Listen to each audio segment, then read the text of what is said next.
This is your government. That means you own it. The owner's manual is the U.S. Constitution.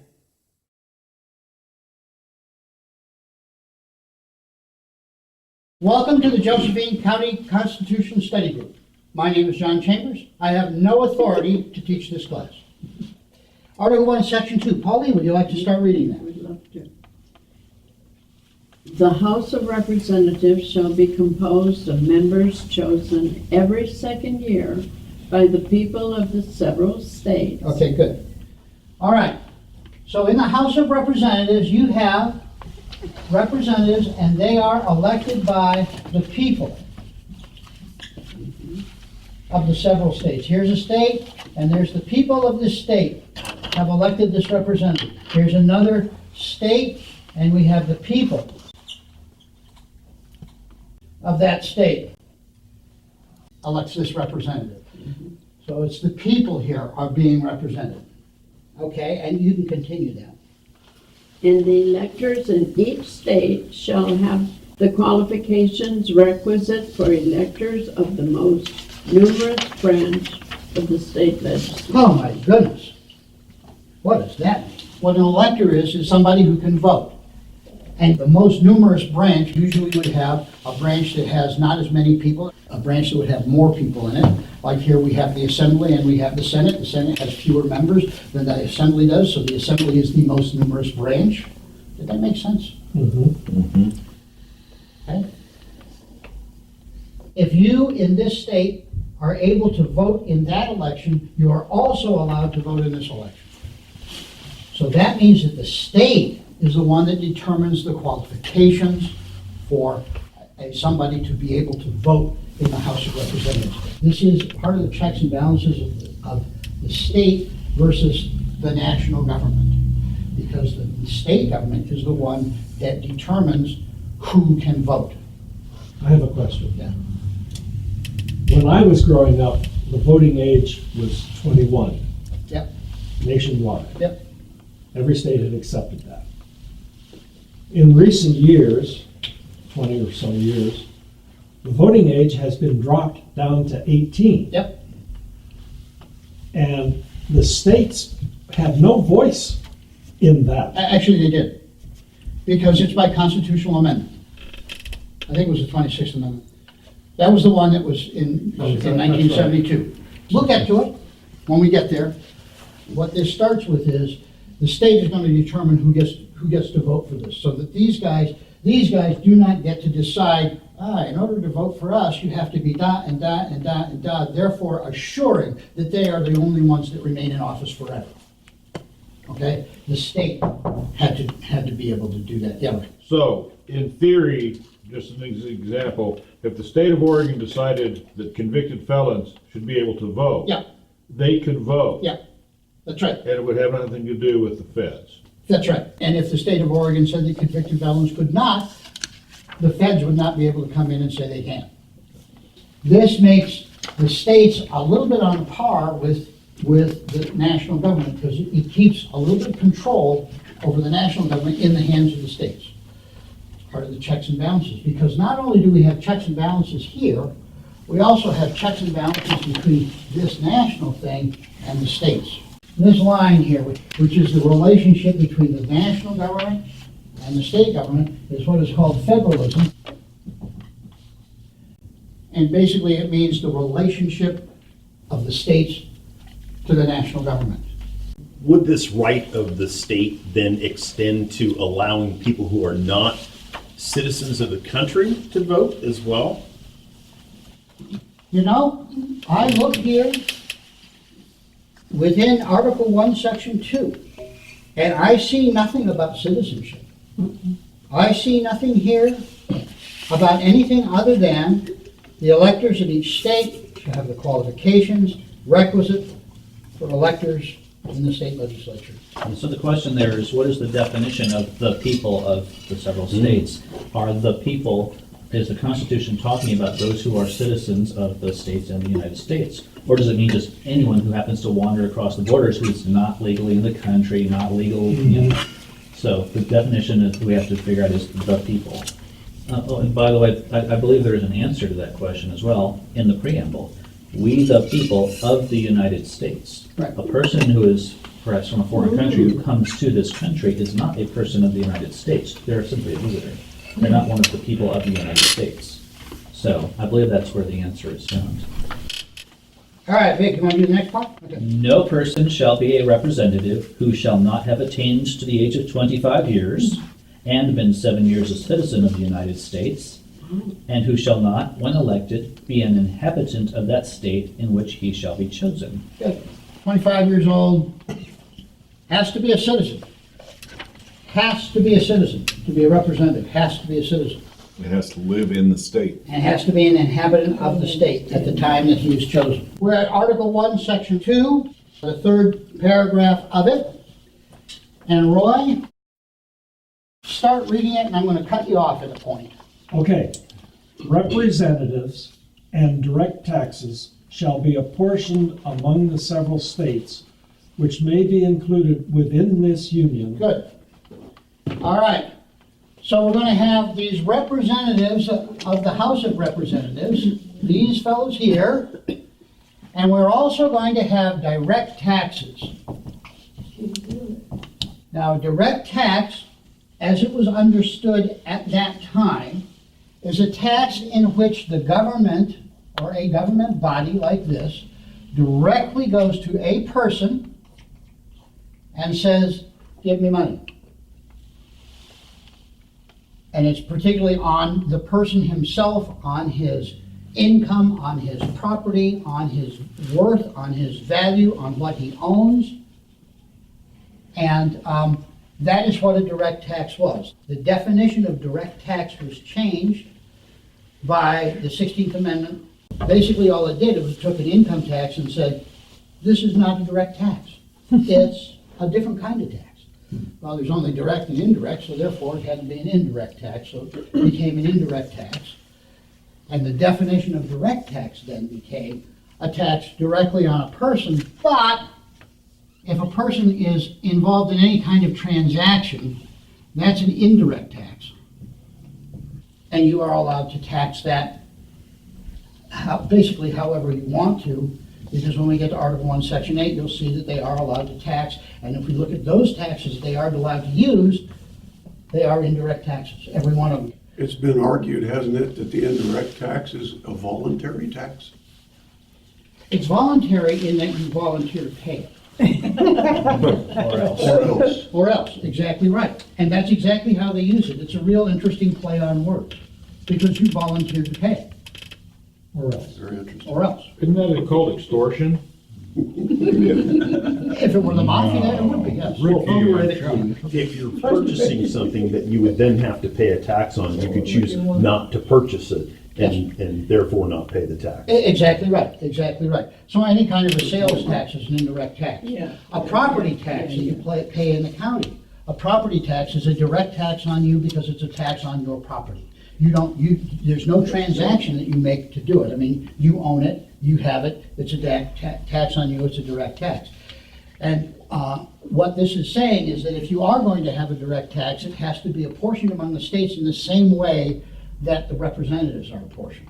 It seems to me that a direct tax is, say, a rate that is equally spread across the entire population. In other words, a rich person saves the same rate as somebody who has less value. Now, that's what they're saying you have to do if you're doing a direct tax. If you're doing a direct tax, it has to be apportioned among the several states according to blah, blah, blah, blah, blah, blah. Which means that every person is going to be charged the same amount. If they're going to come along and they're going to say, we want a direct tax, we want $1 for every person, then a state that has 4 people in it will have to come up with $4. A state that has 2 people in it will have to come up with $2, which means that the rich and the poor are going to pay the same amount. They're all going to pay the same dollar. It's a head tax. But an indirect tax, it's only saying a direct tax. You're going to have to do it this way, where it's apportioned according to the number of people. Rick, you want to continue? According to their respective numbers, which shall be determined by adding to the whole number of free persons. Okay, good. So rather than now going through what all of the pieces are. We're gonna do them sort of one at a time. We're gonna say, this is how they determine how many people are in a state. So, we have a state, we have, what's the first segment of that formula that we have? Free persons. Okay, so it's a whole number of free persons. You got this many free persons. Okay, then what's the next part? Says, including those bound to service for a term of years. Good, okay. Indentured So we're going to servants. include within this those people who are indentured servants. Because at the time when this was written, indentured servitude was a frequent and usual thing. Basically what indentured servitude is, just to make it straight, is that here I am, a poor Irish lad in Ireland, and I want to get to the New World. And I have no money. I have no potatoes, I have nothing. I want to get to the New World. So I go to the captain of a ship and I say, will you take me to the New World? And he says, yes, I will, but you're going to have to then serve me for a term of years. Basically, you're going to sign a contract that says for a term of years, your personal service is to me. So, and it was usually 7 or 5 years, sometimes 10 years. Then, And so I would sign it away. I would get on the ship, I would land in Virginia or someplace, and this captain, he doesn't need me to be a cabin boy for the next 10 years. He takes it to an auction house and says, I got a contract here for a fellow who speaks English and who wants to buy this contract, and so somebody will buy the contract. And so now I go to work for this guy, and I'm either a printer's apprentice, or I'm a plantation planter, or a horse trainer, or whatever it is that he needs me to do for a term of years. And at the end of those years, then I'm a free person. Okay? During that time, and especially during the 1600s, that was called slavery, which is why they had to say, these indentured servants, for a term of years, we're going to count them as though they are free people. They're not really free people because they do owe their service for a term of years, but we're going to count them as free people for this purpose. Okay, so Rick, what's the next part that we're going to add to this?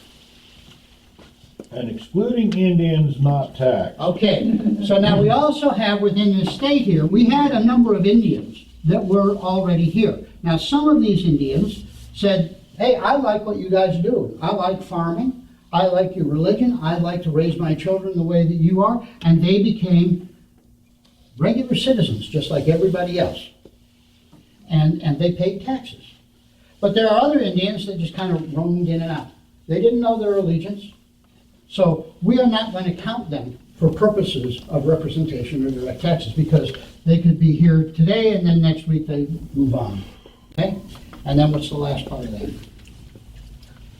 3/5 of all other persons. Okay, we have 5 more people, but we're only going to count 2.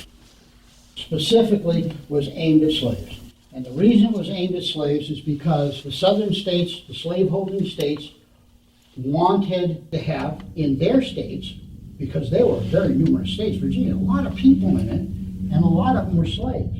And they wanted to have all of these slaves counted for purposes of representation, so that they would have more representatives in the House of Representatives, and they would be able to sway their point of view. And it was what Lincoln and people before him called the slave power, would take over the United States and make the entire United States a slave-holding territory. So they wanted to have all counted. Now, in Massachusetts, where the abolitionists were, who didn't like slavery at all, thought that it was unchristian if nothing else, didn't want to have the slaves counted at all, because that would reduce the power of Virginia, that would reduce their power here and in the House of Representatives, and they would not be able to get their slave ideas to run over the entire United States. So the 3/5 is a compromise? So the 3/5 is a compromise, exactly right. It does not mean that abolitionists believe that black people are only worth 3/5 of another person. Not at all. And while we're on that, some people are completely unaware that some slaveholders in the South were black themselves. All right, so we're going to take all the free people, including those in indentured servitude. We're going to take the Indians that are taxed, and we're going to take 3/5 of everybody else. All right, you want to continue reading? The actual enumeration shall be made within 3 years after the first meeting of the Congress of the United States. Good, okay, so this is a transitional statement. Within 3 years, we're going to take this enumeration. Have a census. We're going to have a census, basically. Go ahead, Rick, I stopped you in the middle there. And within every subsequent term of 10 years in such manner as they shall by law direct. Good. So Congress is going to set up a census every 10 years, and they're going to go out and actually count the people. All right. Barb, you want to continue? Sure. The number of representatives shall not exceed one for every 30,000, but each state shall have at least one representative. All right, so at the beginning, this state has 60,000 people in it, and it's going to have, well, probably about 2 representatives. This state has only 20,000 people in it, but it's going to have 1, because it has to have at least 1. This next state over here has 600,000 people in it, and it's going to get 20, right? Okay, good. All right. Bob, you want to read? And until such enumeration shall be made, the state of New Hampshire shall be entitled to choose 3, Massachusetts 8, Rhode Island and Providence Plantations 1, Connecticut 5, New York 6, New Jersey 4, Pennsylvania 8, Delaware 1, Maryland 6, Virginia 10, North Carolina 5, South Carolina 5, and Georgia 3. These are the original 13 states. They got 65 representatives until an enumeration is made. And that was based strictly on just a ballpark guess. Just ballpark figure guess of how many they thought there was going to be. All right, Jack. When vacancies happen in the representation from any state, the executive authority thereof shall issue writs of election to fill such vacancies. Good. So when a representative is no longer there, he dies, or for whatever reason, he quits, he says, I can't do it anymore, or whatever, then the governor of the state he's not going to appoint one, because this guy has to represent the people. So he's going to say, okay, we got to have a special election.